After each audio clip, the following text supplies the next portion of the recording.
The notification lit up my phone at 11:47 p.m. One new message. I tapped it, and my stomach dropped through the floor. Hey, beautiful. Wife's asleep upstairs. Want to grab a late drink?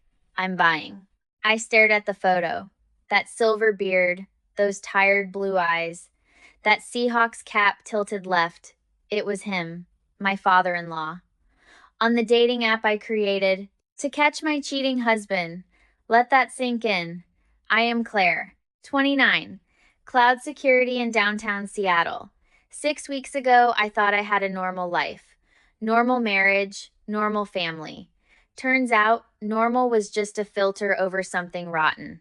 If you have ever suspected someone you loved was lying, you know the feeling. The chest tightness at 2 a.m., the shaking hands, the way you question your own sanity. Am I crazy? Am I paranoid? Am I in the wrong for even checking? That was me, every night for 3 months. So I did what any heartbroken tech worker would do. I made a fake profile, blonde wig pic, bio said new to Seattle, love hiking, 5-mile radius. I started swiping. I expected to find Mark. I prepared for that gut punch. What I did not prepare for was swiping right on my own father-in-law. So here is my question. If you were staring at that message, feeling your world implode, what would you do? Comment below. Because this gets so much worse. And trust me, you need to hear the ending. Subscribe now. You do not want to miss this. Let me back up. Context matters. Mark and I met 5 years ago at a hackathon in South Lake Union. Charming, brilliant, a software architect with a laugh that owned the room. We fell fast. Married in Woodinville 2 years later, his parents, Richard and Linda, lived in Bellevue. Sunday dinners, holidays, the suburban dream. Richard was always fine. Polite, distant. Commercial real estate. Golf every Saturday. He was just dad, the guy who gave a boring toast at our wedding about weathering storms together. Yeah, weathering storms, the irony is not lost on me. The trouble started around March. Phone face down, new cologne, working late Tuesdays and Thursdays. He said new sprint cycle. I wanted to believe him, but then I saw the notification. Just a flash. Can't wait for Thursday. Handsome. Same hotel? My hands went numb. Mark was in the shower. The phone was right there, and I looked. What I found rearranged my understanding of him. Hotel receipts, photos, messages going back 6 months, and the casual cruelty. He was laughing about me. Claire's clueless, too busy with her servers to notice. I put the phone back. I walked to the bathroom. I threw up. For 3 days, I walked around in a fog. Anger stopped me from leaving. Pride. The burning need to prove I was not clueless. That I could catch him and walk away with my head high. So I downloaded the app, the same one he used. I spent Saturday crafting the perfect bait. His type. Younger. Outdoorsy. Flirty. A carefully cropped stock photo. Named her Bree. Sunday night I swiped, heart hammering. And then, there he was. Mark. Smiling that same wedding day smile. Bio said, married but looking for fun. Discretion guaranteed. I matched him instantly, fingers shaking so bad I could barely type. I sent, hey there. He replied in 4 minutes. 4 minutes. While he was supposedly watching a movie with me in the living room. I could hear the TV from the bedroom where I hid. But that is not even the story. That is just the setup. Because what happened next rewired my brain. I needed a break from Mark. My heart could not take the rapid-fire betrayal. So I swiped randomly, almost violently, just to distract myself. Left, left, right, left. Then a profile stopped me cold. Silver Fox Seattle, 58, married. Looking for someone adventurous. Wife doesn't understand me anymore. The photo is blurry, sunglasses, cap, but I knew that jawline, that gray stubble, the background, Richard's kitchen, my father-in-law's kitchen. I thought it was a joke. Someone stole his photos. I stared until my eyes burned. Then I did something I still cannot explain. I swiped right. It was a match. The app chimed. Silver Fox Seattle likes you too. Start chatting. I could not breathe. Sitting on the edge of my bathtub, lights off, phone glowing like a bomb, the first message came through before I could process it. Hey, beautiful. You look way too young and fun for this app. What brings a girl like you here? I read it 3 times. This is Richard, your husband's father, the man who carved Thanksgiving turkey, and he was talking to me like a target. I should have closed the app. But grief warps your logic, and anger turns you into a stranger. So I replied, bored. Married guys are more fun. Less drama. The typing bubble appeared instantly. You got that right. My wife hasn't touched me in 2 years.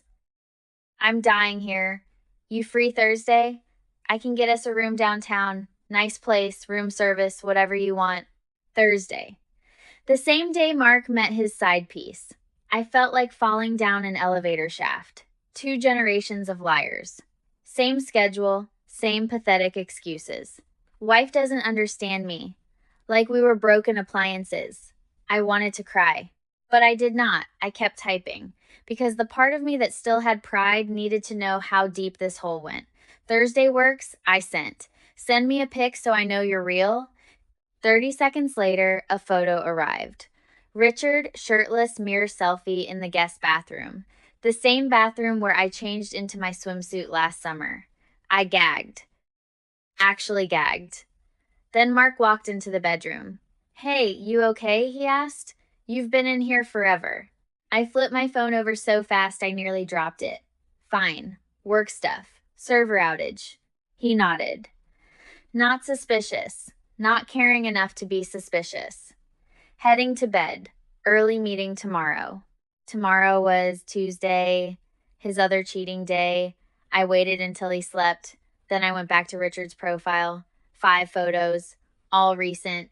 And in the mirror reflection of the 3rd photo, I saw something that froze my blood. Mark, holding a beer. Grinning. They were together when it was taken.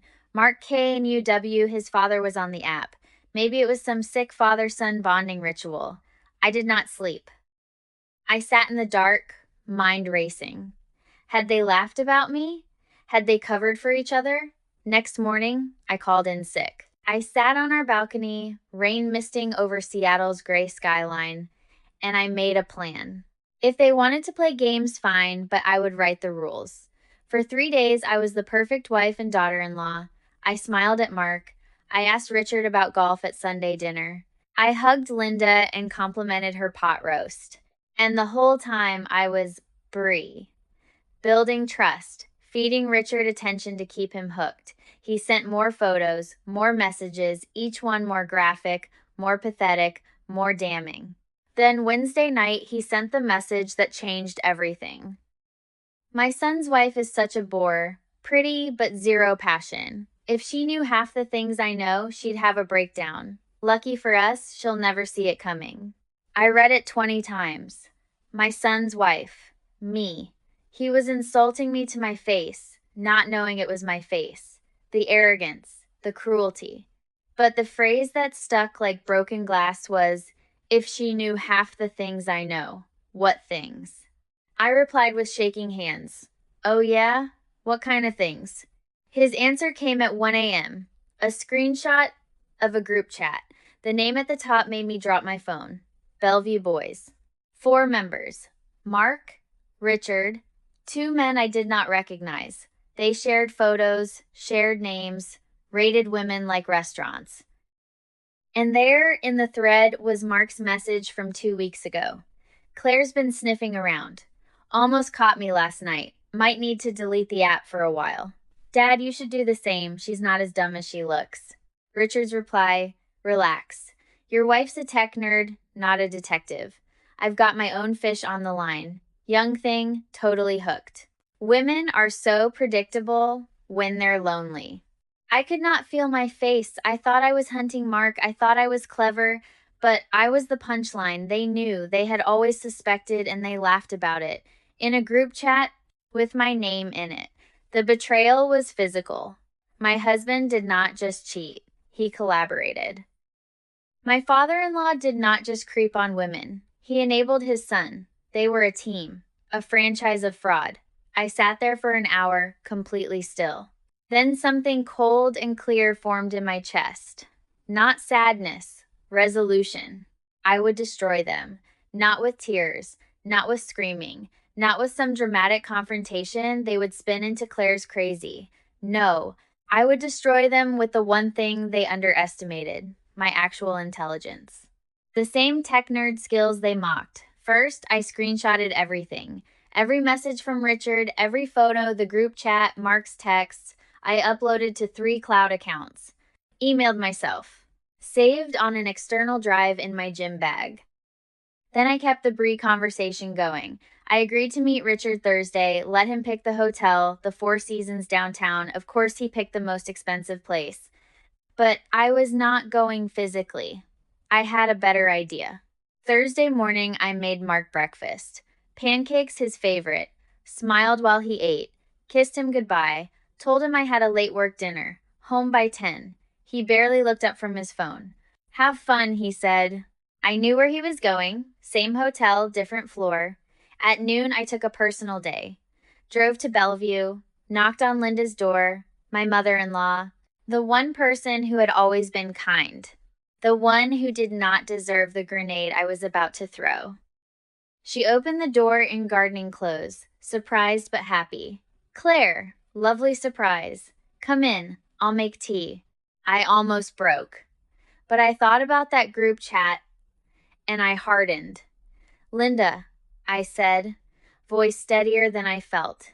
I need to show you something, and I need you to know I am sorry.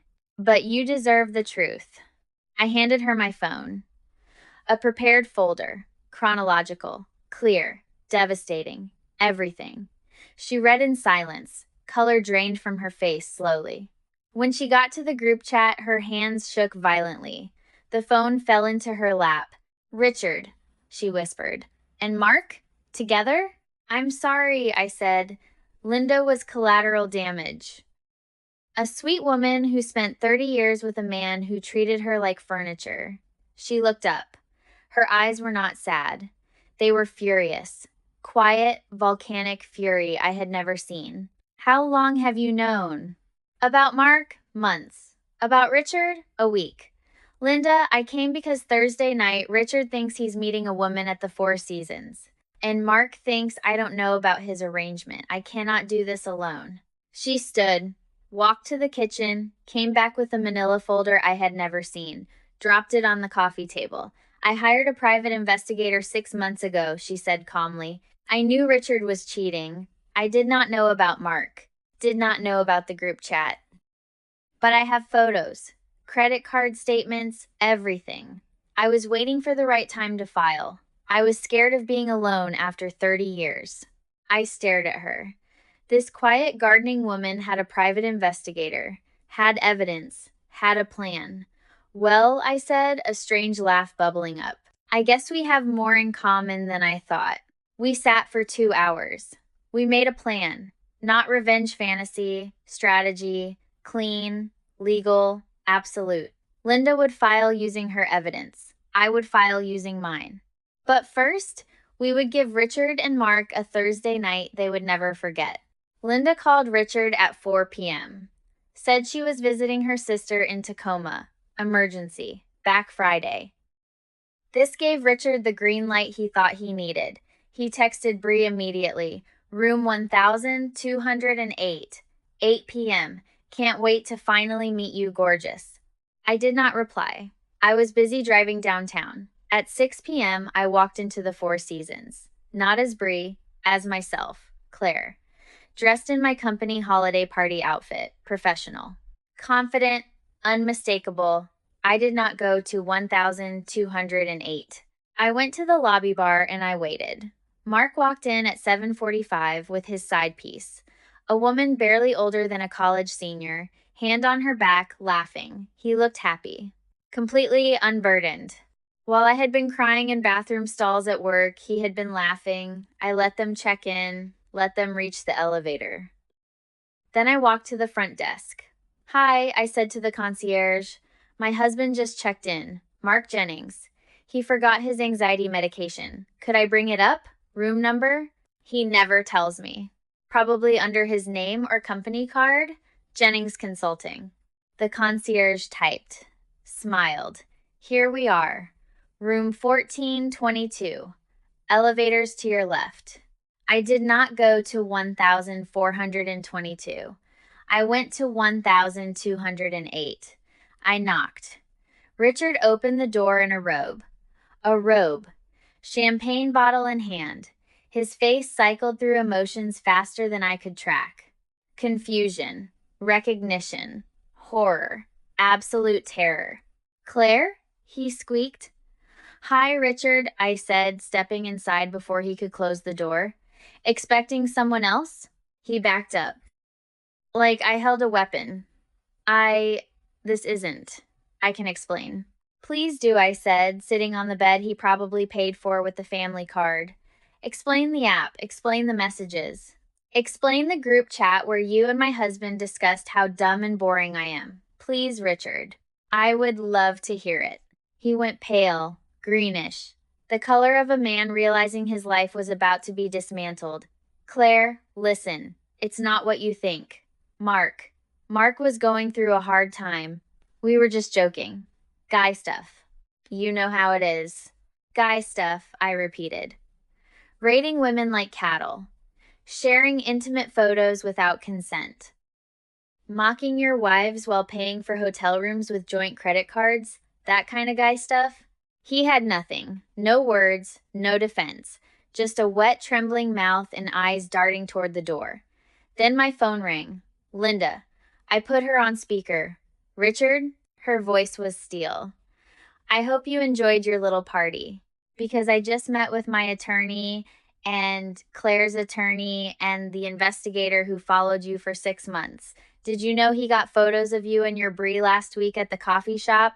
The one where you told her your wife was dead? Richard's knees buckled. He sat hard on the carpet. The champagne bottle rolled away, foaming onto the rug. Linda.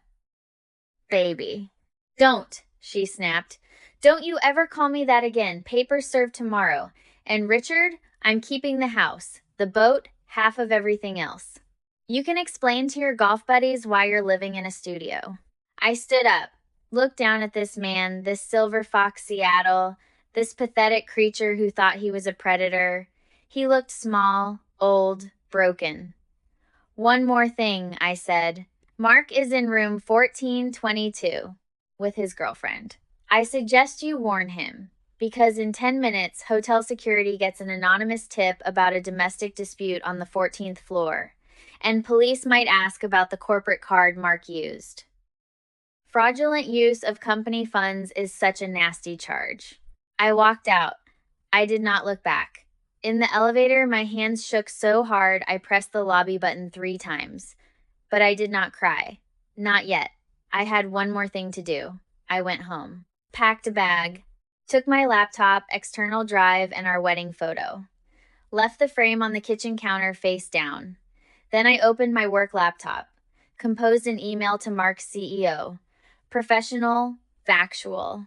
Attached credit card statements, hotel receipts, and the group chat screenshot where Mark discussed using company resources for his meetings. I sent it. Then sent the same package to HR. Then I posted on LinkedIn. Not a rant, a simple update. After 5 years of marriage, I discovered my husband and his father operated a pattern of infidelity and emotional abuse spanning years. I am filing for divorce. I am safe. Grateful for the women who reminded me my worth is not determined by men who failed to see it. To anyone going through this, document everything. Trust your gut. Never let them convince you that you're crazy. It went tech community viral. Seattle is a small town in a big city. By morning, Mark's name was in Slack channels I had never heard of. His company launched an investigation. His side piece, an intern at a partner firm, got fired too. Richard lost his real estate license. Linda got the house, the boat, and a generous settlement. She gardens more now, smiles more. We get coffee sometimes, not as in-laws, as survivors. Mark tried calling once. I let it go to voicemail. He did not leave a message. Moved to Austin last, I heard. And me? I got promoted. got an apartment in Capitol Hill with a sound view, started therapy, started hiking for real, not as a fake bio, started sleeping through the night. But here's what still wakes me up. When I was Brie, I felt powerful, in control. When I exposed them, watched Richard crumble and Mark's career evaporate, I felt justified, righteous. I had been wronged. I struck back, I won. But sometimes, in quiet moments, I wonder, was I wrong for catfishing my own father-in-law? Wrong for setting up that hotel confrontation? Wrong for posting online? For destroying not just my husband, but his father, his career, his standing? I did not just get justice. I got revenge. And revenge, no matter how sweet, leaves a strange aftertaste. So, am I in the wrong? That is the question I have asked myself for 8 months now. And honestly, the answer depends on who you ask. If you ask my therapist, she says I did what I needed to survive a situation that was actively destroying me. If you ask Linda, she says I saved her life. If you ask Richard or Mark, I am sure they have a very different word for me. Probably starts with a B and rhymes with witch. But here is what I know for sure. I did not ask to be lied to. I did not ask to be mocked in a group chat by the two men who were supposed to protect me. I did not ask to discover that my father-in-law was swiping on the same app my husband used to betray me. I was pushed into a corner, and I came out swinging. Was every move perfect? No. Could I have handled it with more grace? Maybe. But grace is a luxury you give to people who haven't spent months making you feel like you are losing your mind. Grace is for Sunday dinners and wedding toasts. It is not for hotel rooms and group chats and men who treat your heart like a disposable app subscription. So if you are watching this and you are in that dark bathroom at 2 a.m. scrolling through a phone that feels like it is burning your hand, listen to me. You are not crazy. You are not paranoid. Your gut is talking to you for a reason, and you do not have to explode like I did. You do not have to go viral. You just have to get out. Document what you can. Find your people. And remember that the person who lies to you is the one in the wrong, not you for catching them. I am not proud of everything I did, but I am proud of who I became. I am Claire. I am 29. I am a cloud security engineer in Seattle. I am single, I am healing, and I am absolutely never swiping right again. If this story resonated with you, if you have ever had to choose between your dignity and your comfort, drop a comment below. Tell me what you would have done. Tell me if you think I crossed a line. I read every single one. And if you are still here, still listening, hit that subscribe button. Because I have a feeling my next chapter is going to be a lot better than my last one. And I would love for you to be here to see it. Stay safe out there and trust your gut, always.